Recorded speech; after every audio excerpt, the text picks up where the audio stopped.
Hey, what's going on, everybody? Welcome back to another edition of Nani, the episode we're discussing the episode of anime we're currently watching. It started out late with these episodes, guys.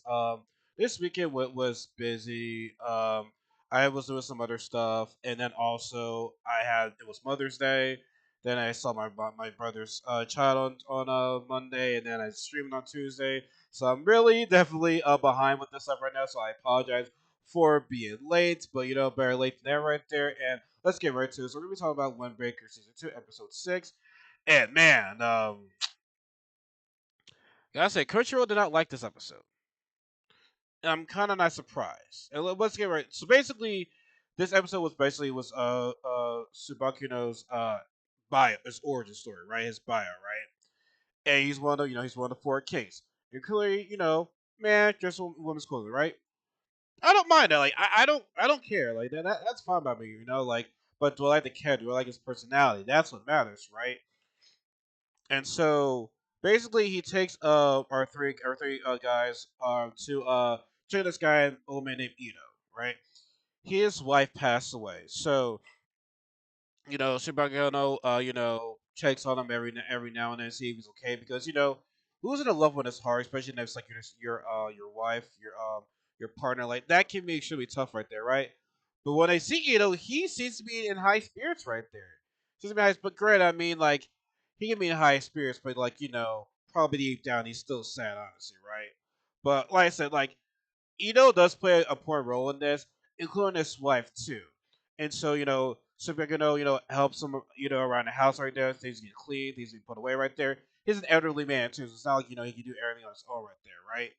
So basically, in this episode, Supergano tells them, that Trigger is that you know, I owe them a lot. They're the reasons I am who I am right there. They love me for me. So basically, a super ghetto origin story is that when he was younger, he always liked the pretty things. He liked the necklace, like he liked what the girls liked, right? And it's not like he was hanging around girls either, right? He would see it in the magazines. He would see, what the girls are showing off in school right there. And granted, he was, hanging out with the guys, right? He was hanging out with the boys, right? He was being around, manly things, right? And this episode, like I said, it has a lot of dislikes, right? Now, obviously, the likes outweigh the dislikes, right? But we all know why it was disliked, right?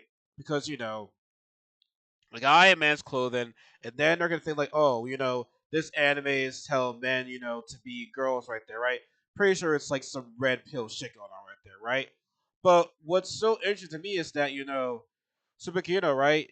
It's not like he was hanging out with girls and they're influencing him or influencing him, be like, hey, this is girls, so this all that to do right there. No, like he saw it out for himself right there. He liked it. He didn't have anyone like influence him to actually like himself. He actually liked it for himself right there. Because you have people nowadays that's like they're trying to influence people to like to follow their way and only their way at all. No, he liked it on his own right there. So that's why I loved it. But it's not like it's not like somebody his mom was saying, hey, wear this stuff, or his sister was saying, hey, do this stuff. No, no. It was on his own right there. He loved on his own right there. He liked seeing pretty. Like, but as a young kid, well, for any guy for that matter, maybe it's very hard to admit that, to show the people that what, this is who I am, this is what I like, right? So as he's walking around, remember this is still Superheto's younger days, right? He runs into Ito, he has he dropped this some piece like on his shirt right there, I can't remember right there, but like it was very pretty, right? And so Ito introduced him to his wife, right? He basically he admired both of their clothes. That he thought she was very pretty. She thought the clothes that Ito's wife wore was very pretty, right? And this is where I feel as though the episode to me was a people are gonna hate me for it, but I thought it was a very good scene, right? So he sees Suguri sees Ito's wife put on lipstick, right?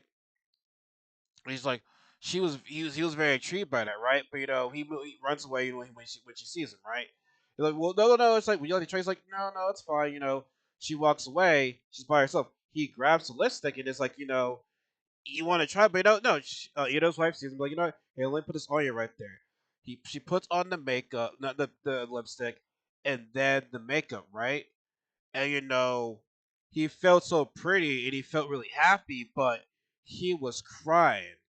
Like I don't want to lie to my friends anymore. I don't want to be like this. Like I want to be normal, right? You know, normal nowadays I feel so can be such a strong word in today's generation because nothing is normal. And I'm glad Ian and his wife said, it's not normal. It's being who you are. It's being who you are that matters. Like, yeah, it can people can say society and people will normalize things right there, but like it matters what you think right there. It matters what makes you happy right there. Like there's you're not normal. Like you are who you are right there. There's no such thing as normal. And I like that those young adults taught him that. When you love you for who you are right now, and that really touched Subakino. So I was very happy right there. Like I said, he found people that accepted him right there. Now, grant, we don't know if his friends or his parents ever accepted that, but from what Superghetto told the guys is that yeah, they're the ones that accepted me right there, right? So I get a feeling that maybe his family, his friends didn't really liked him like a girl stuff right there, but like I enjoyed it. Like like I said, like no one influenced him to like this stuff. He liked it on his own right there, and I feel as though that's better. Like I feel as though that's better because, like I said, like people influence others right there, like forcefully influencing them could be very dangerous at times. And maybe it could work out for them. I don't know, but like for him to like this stuff on his own and not have anyone force it upon their throats right there, I thought it was nice right there. Not granted, like I said, we're in a generation where the rappers could be like, "Oh man, why does this guy wear women's clothes and shit like that?" It's like, okay, come on, like let him be happy. If he wants to wear women's clothes, that's fine. And quite honestly, have we not seen man crushers in anime game? We've seen that a lot in so many things right there. Like the act like y'all is like the only time where a man is crushers in an anime. Then you probably have not watched a lot of anime. Then I don't know. Like I said, I never want to tell somebody like oh, you're this type of level anime fan and shit like that. But it's like if you're getting mad at this one guy wearing makeup, wearing what's called right there, there's a lot of anime that has that shit out right there. Like it bothers you right there, but it is what it is. But like I said, honestly, yes, we know about some guy in his past right there, but like I want to see him fight though. Like y'all gonna hate him right now. I feel like we all start seeing the Wolves past, they're gonna be like, oh, you know what, man, we fuck with this guy right there, man. We actually like him right there, man. Like he know about like watch. As soon as he whoops the nigga's ass right there, y'all gonna be on his dick. Y'all gotta be on his dick right there. That's for how that's gonna be right there. But like I said, I like beginning right there. As long as he's happy, I'm happy right there. I feel so we all need to show him about that, right? But yeah. So like I said, this was a very like origin slow episode right there. The past episodes have been kind of slow right there, which I don't mind that, but I feel as though I think they said in the next episode it's gonna be some action packed episode. It's gonna be some fights, so we'll see right there. Like I said we're kind of like in the middle of the season right there, so we still have a little half to go. But let me know what you guys think about this episode in the comment section below right there. Like I said, what do you think about Subakino right there? I feel so he's gonna be a cool character. I really feel as though right there. But if you like the video, subscribe to be part of Uncle's family. Like the video, be sure to follow me on social media accounts in the description below. And also be sure to watch my Husbando tier list I did at Sumicon. Be sure to also watch my waifu list I did at Sumicon right there. I have more tales videos upload right there. Looks like I got Fan Expo this weekend, so I'll be doing more of that as well over there. So stay tuned for a lot of stuff right there. But as always, folks, you have a good night. Y'all be safe. And remember what J. Cole said, there's no such thing as life barriers. Have a good night, everybody. Take care.